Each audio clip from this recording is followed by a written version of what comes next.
Card పెట్టారా? ఏమన్నా 2 cards select చేసుకోండి. ఏమన్నా 2 కార్డ్స్, చూస్ ఎనీ 2 కార్డ్స్.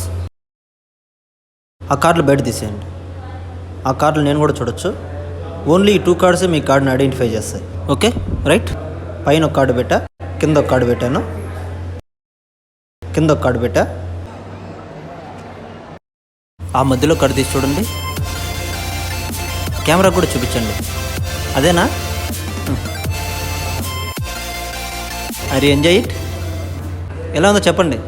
చూపిని చూపేదో చగ మనసే జాజుల జల్లే చిలికే